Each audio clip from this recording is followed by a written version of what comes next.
Yeah, usually coffee in Russia is quite good, especially compared to the United States. But I don't know, I was kind of disappointed here. Hi everyone and welcome back to my YouTube channel inside St. Petersburg, Russia.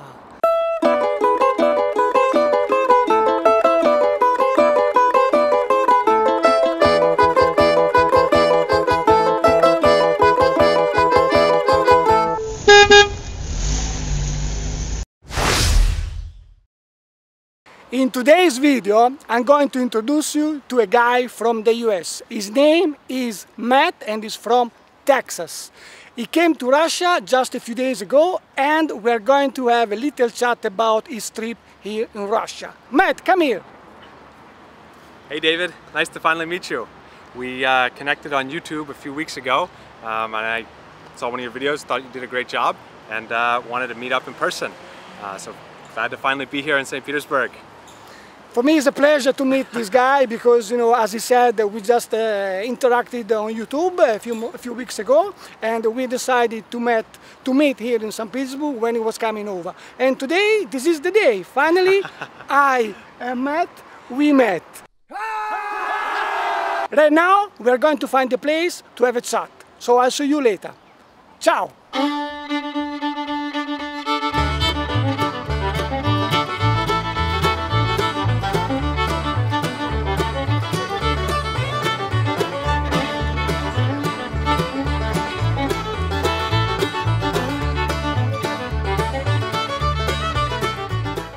All right, here we go. We finally found a place. Yes, we found the place now for a coffee. The last place didn't want to let us film. It was too loud, too. Exactly. Yeah, so we go now in this place. All right, let's go. Let's go.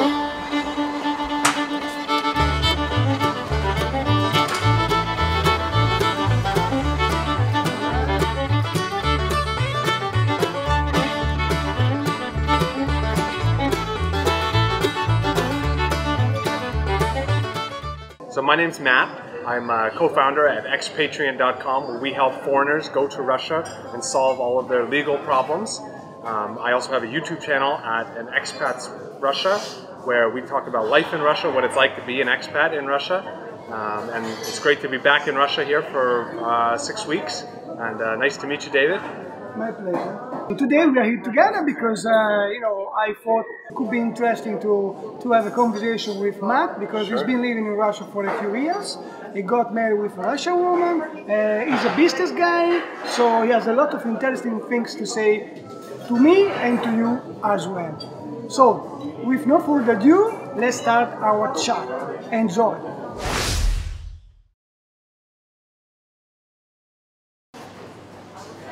No, I've actually been coming to Russia since 2009. The first time I came to Russia was with my university in 2009. We came on like a cultural exchange trip for 2 weeks, and I thought it was the most amazing place in the world. I had never really been outside of the United States, and so Russia was a completely new world. And I guess you could say I fell in love with Russia, and I decided, I finished university, I worked for a few years, and then I quit my job and I bought a one-way ticket to Moscow. And I figured it out. I ended up staying for 5 years. I met my wife.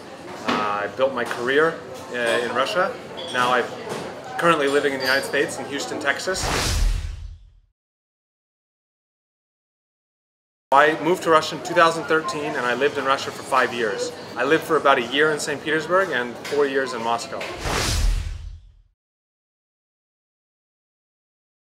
Everyone always asks me this question. For me personally, Moscow was a much better city to live in as an expat. You have everything that you could ever want in a big global city. I think that was attractive. You want to have food from all over the world, it's there. It's a very, very developed city. The public transportation is amazing in St. Petersburg, but even better in Moscow. So that was always a big plus. And I liked that there were so many more expats in Moscow. When I first came to Russia, I wanted to just meet with Russians. I wanted to only speak Russian. But after you've been in a different country for a long period of time, even if you're very interested in the language and the culture, you need to have friends from other countries who are experiencing the same life as you. And I found that it was just easier to find more expats in Moscow. Yes, so I do speak Russian. When I first came to Russia, I did not speak Russian that well. My wife, she likes to say that I spoke quite well. when we met, but I definitely don't think that's the truth. And yeah, so I learned Russian. I guess I think it's hard to objectively say how well you speak Russian, but I studied Russian law in Russian. That is a great question, and I think I'm in the minority. Lots of guys from the United States love to come to the US, and you know, a lot of the times the reason is that they want to meet a girl or they've already met a girl. That was actually not the case for me. I came to Russia without having, I did not know my now wife, I did not have a girlfriend in Russia. I was single. I really just wanted the experience. I wanted to live in another country. Like I said, I had been to Russia in 2009 when I was a student, and it was so much fun that I decided to come back. When I came the very first time, it was so different. I was from the middle of nowhere, Maine. I lived there my entire life, which is the northern part of the United States, so the weather was not a surprise for me. But it was just so different, you know. People are still kind of similar, but it's so different. The way everything looks, the way things work. Actually, to be honest, in 2009, maybe this is just because I got to know Russia, but it feels like it was such a different place back then. I know you came to Russia shortly thereafter, I think, for the first time. And it's changed so much. It's so much more developed now, so much more Western. You can find English everywhere, but when I got here the first time, it was like another planet, to be honest. So, I started my company, expatriate.com, literally to help foreigners get a job in Russia. So that's a great question. Do I think it's easy? Yes, I think it's easy. Do I think it's easy to find a great job in Russia? No. I would say the #1 requirement today, if you want to find a great job, is that you need to speak Russian. You don't have to speak perfect Russian like a Russian, be like a native speaker or anything, but you need to be able to speak and understand Russian. That's #1. #2, you also have to have a skill and some experience that is not in Russia. So for example, I actually decided to leave Russia because I found that all of my professional experience was in Russia, and so I felt that companies were looking at me as if I was a native English-speaking Russian, if that makes sense. And so, yes, I had lots of skills, but they were always coming back like, oh, but he's a native English speaker. Like that's how he can help us. Even though I had skills, I worked at an international law firm in Moscow, and so even though I had skills outside of speaking English, I worked in business development. It was still, everybody just looked at me for the English. Now I think I've had the same job in the United States. If I were to come back to Russia, they would look at me more like a Western specialist on business development, for example, which I think is different. So I guess all that is to say, it's easy to find any job because if you're a native English speaker or a native Italian speaker or a native French speaker, the Russian companies that are looking for people who are specialists, and you can do editing, you can teach your language, so there's something to do for everybody. But if you really want to have a specialized or a skilled job, you also have to know Russian, and you should have some experience in your home country, because what the Russian companies want is they want people who are bringing new knowledge and how to do things better than maybe they're doing them in Russia. The first thing I would say is that working with Russians is amazing. To this day, I still think about the colleagues that I had working in Moscow. And that says a lot. I don't even remember the people I worked at my other jobs in the United States back in the day. But man, Russian colleagues, the camaraderie that you have, it's amazing. All of that said, having a Russian manager is the worst. One of the reasons that I was really kind of put off about working in Russia further was that I really wasn't fun. Lots of Russian managers like to think that they're progressive and this, that, and the other thing, but in actuality, they're not. They're very old school, and it bothers actually the younger colleagues as well. But I think working in Russia is a ton of fun, but working for Russians and having a Russian manager, it really put me off. The Russian people and the Russian culture are absolutely what make this country great, and the experience of traveling and visiting Russia would be nothing without Russian people. And so, yeah, there's nothing really more I can say. I mean, it's my favorite part. I said earlier that my favorite thing about Russians, or about Russia more generally, was that people are so nice. And I think that is the #1 best part about living here is that it's easy to make friends. It's easy to get to know people, especially as a foreigner. And so no, it was actually very, very easy. When I came here in 2013, I stayed at a hostel for, I don't know, a week while I looked for an apartment. I then just, found an apartment like any Russian on one of the Russian websites. It wasn't that hard, actually. Yeah, I don't know, it was quite straightforward and easy. I would say, you might need a friend who speaks Russian who can help you navigate the websites if you speak no Russian. But generally, no, it was quite easy. It's a hard question, actually, because it depends on who you are. I would say if you're a young, healthy person, it's great. If you've got a family, you're married, thinking about getting married or having kids, it's definitely going to be harder here than it is in the US. I would say that if you have a good salary here, you can have a good life regardless of what your life situation is. But if you want to try to live like a Russian, it's going to be very, very tough if you've got a family, because I think there's lots of things here that are not as easy as they are in Western countries. So living in Russia is not for everyone. I love my time here. I would definitely come back, but with a little baby, it's definitely hard. That's my personal experience. I would give very, very simple advice. Just buy a ticket, come to Russia. I don't know, save up $5,000, $6,000, buy a one-way ticket, and show up. If you're determined and want to stay here, it will work itself out. One of my good friends in the very beginning, when I told him I wanted to go to Russia, he said, "Matt, fortune favors the bold." And I always try to live by that. Like, if you want something to happen, just do it. There are lots of people who get paralyzed by starting to read and hear all of the horror stories. Stop. If you want to come to Russia, just do it. Just buy a ticket and show up. It will work out. That's by far the best advice I could give. Cheers. That's right.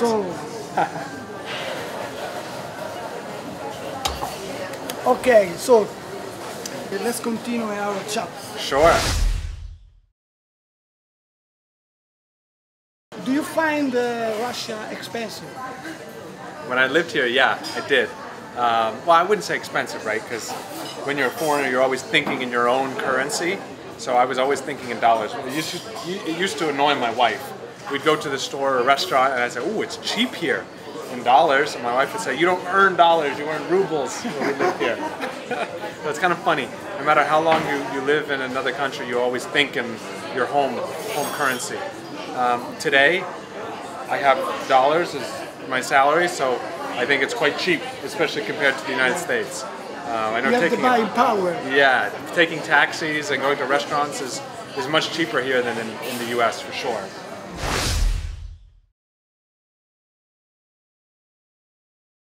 Do you see any similarities with the US and Russia? And Russia. A lot of people don't think about this, but Russians in a lot of ways are very, very similar to Russians are very, very similar to Americans in that both are very, very patriotic people, think that their country is the best in the world. I don't know, I as an American who lived abroad, I know that America is not the best. I don't think America is the best in everything. But a lot of Russians and a lot of Americans think that way. So there's kind of like love of their country. One very, very big similarity. I usually actually like to say that Russians are as far away culturally from Americans, but still having similarities. So for example, I think it's hard to find a lot of similarities between Arab cultures and the US, or Asian cultures and the US. Of course there are some.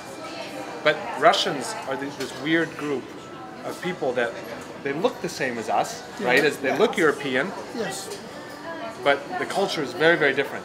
I think even from Italian, there's still similarities, but it's as far away as you can get without being completely different, like Asian or Arabic or African.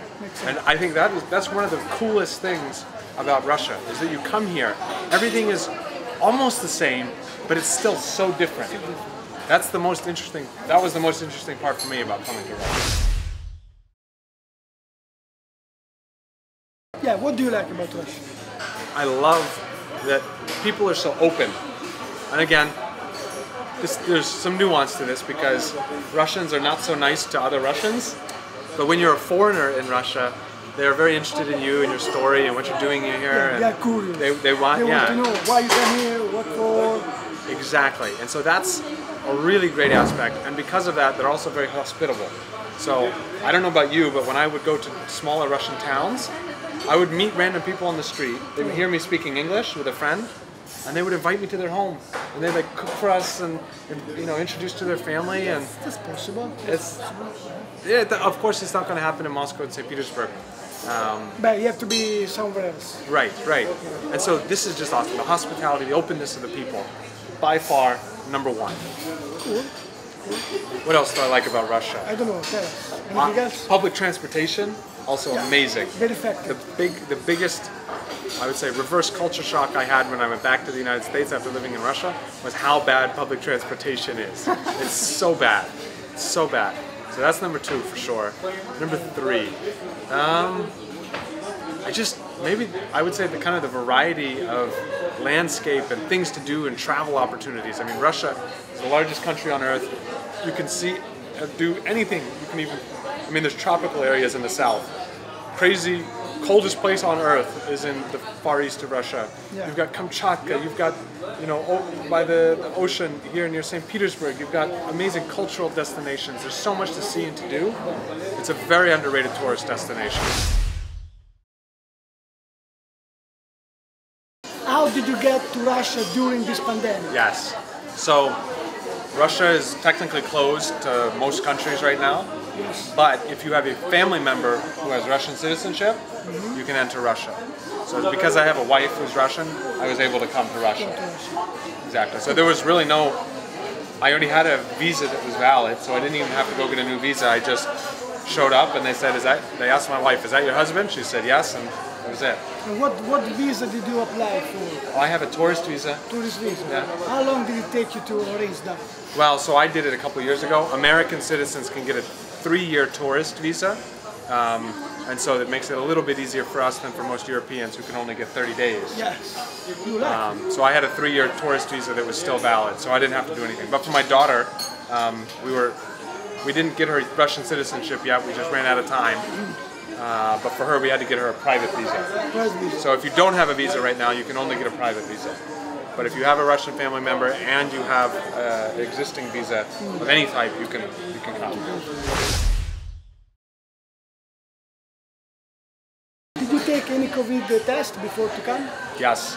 So foreigners have to do a COVID test before arriving in Russia. After you arrive in Russia, so when we bought our tickets, they told you have to do another test after you arrive. But the day before we arrived, they instituted a new law, at least in Moscow, that at the airport you have to do the test. Oh, really? So as soon as we landed, my daughter and I, we had to do a test. At the airport? At the airport, directly in the airport. So we didn't have to do anything. It's quite easy. You arrive, you get a free test in the airport, and you're gone. Now what's funny is that for Russian citizens, it's difficult.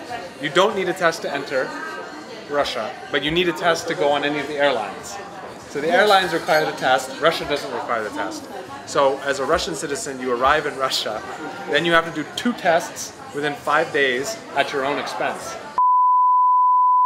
I hope you have enjoyed this new video. If you like it, please remember to click the like button, subscribe to the channel, and if you want to get notified for my next video, don't forget to click the bell. Yes, and if you'd like to see more of my content, the link will be in the description below. Matt, it was nice to see you. Likewise, David, it's great to meet you, yeah. And you know guys, it's always great to meet new people from other places, other countries. So if anyone is planning, is thinking to come to Russia in St. Petersburg, where I'm based, please get in touch with me, because it was very easy. Yeah, like Matt just contacted me by YouTube, and we organized this meeting. Matt and I, we wish you a wonderful day. Ciao.